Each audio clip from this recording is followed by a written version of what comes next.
guys, it's Gamer Ahmer here. So today, we're talking about this amazing pickup that I scored in a really awesome video game and toy store called Yesterday's Fun Vintage Toys and Games.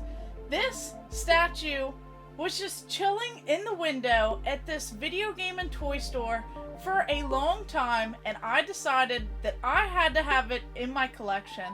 So let's go ahead and check out this thing.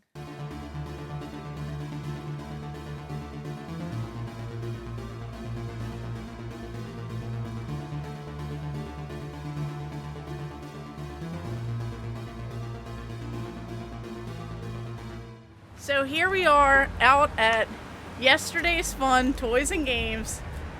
This guy right here is coming home with me, so let's go inside and get him. So I scored this guy at the Bethany Beach location of Yesterday's Fun Vintage Toys and Games. They do actually have two different locations. One is in Rehoboth Beach, Delaware, and the other one is Bethany Beach, Delaware. So if you're ever in the area, I highly recommend checking out these two toy and video game stores, as they have some really awesome stuff. So this guy I had passed on twice before this third time of picking this guy up. When I first saw him, he was a bit sun-faded, sitting in the window, and they decided to try and get this thing a little bit more restored, add some more color to him, as the red was actually fading over time.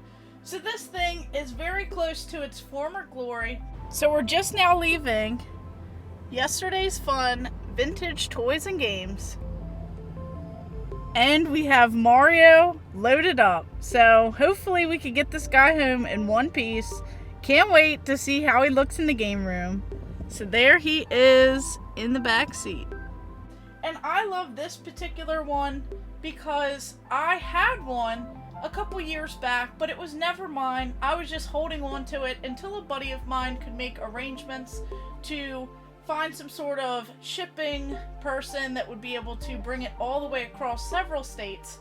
So this is so exciting to have my own and have this in my collection, because I'm a huge Nintendo 64 fan, and this right here would have been used back in the day to help promote the Nintendo 64. I have seen this guy in a catalog over the years, and this would have been in some of those merchandising catalogs from Nintendo back in the Nintendo 64 era, back in the late 90s.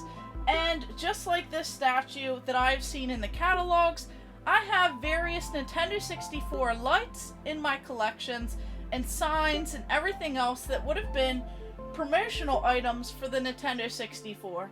So along with this statue and the other one that I was actually storing for a friend, I have seen a couple more of these in storefronts and stores over time. And then of course I have seen some of the Pikachu ones where they had back in the day to help promote Pokemon. I even saw a Star Fox statue in person not too long ago when I went to go pick up something. So I have seen those. They also had a Link one for The Legend of Zelda. They also have had Donkey Kong statues and other ones over the years.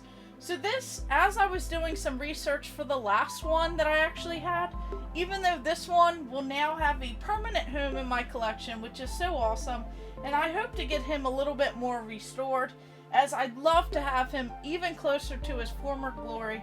I love how this one particularly has this cool little pose to him, and I love how this one has the base, because these statues are very light, they are hollowed out, and back in the day when a person was actually set out to make all of these statues, they had close to 400 different statues that they had to spray, they had to kind of tape off and just spray different colors on.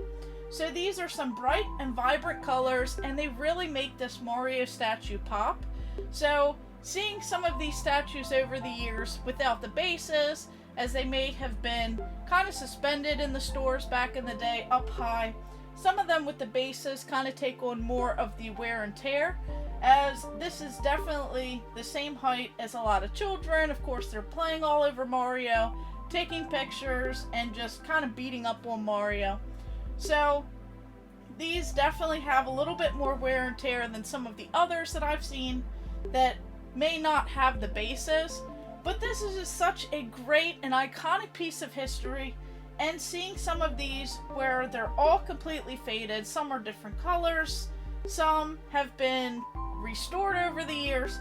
It's really cool to see a statue with a lot of the original items on here, not all cracked up, not all missing pieces. This is definitely a cool piece of history here, and definitely for a Nintendo 64 fanatic like myself. So this thing is so cool, and I just love seeing all of the historical items kind of make their way through people's collections, and this is definitely an amazing piece.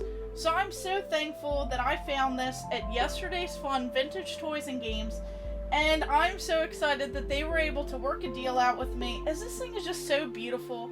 And just seeing all of these different colors, hopefully I can find some others to kind of touch it up a little bit, but to see something like this for the price that I saw it, I had to take this thing home. I just had to put it in the vehicle and just drive it all the way back to Maryland. So this thing is such a beautiful piece of history, and to know that this was in some sort of backyard wrestling style place before, where this guy was always just pointing at the bathroom. That's what they told me anyway. Now I can have it pointing right at the Nintendo 64 collection and have this guy in a better spot and just really take note of this character right here. So of course, let me know what you guys think about this statue. Have you seen any of these close up? Have you seen any? Do you own any in your collection? And would you have purchased this guy even with a few little bumps, you know, around the edges? So let me know in the comments below, and of course, thank you guys for watching. Make sure you like and subscribe. Go ahead and check out my other videos, and stay tuned for more.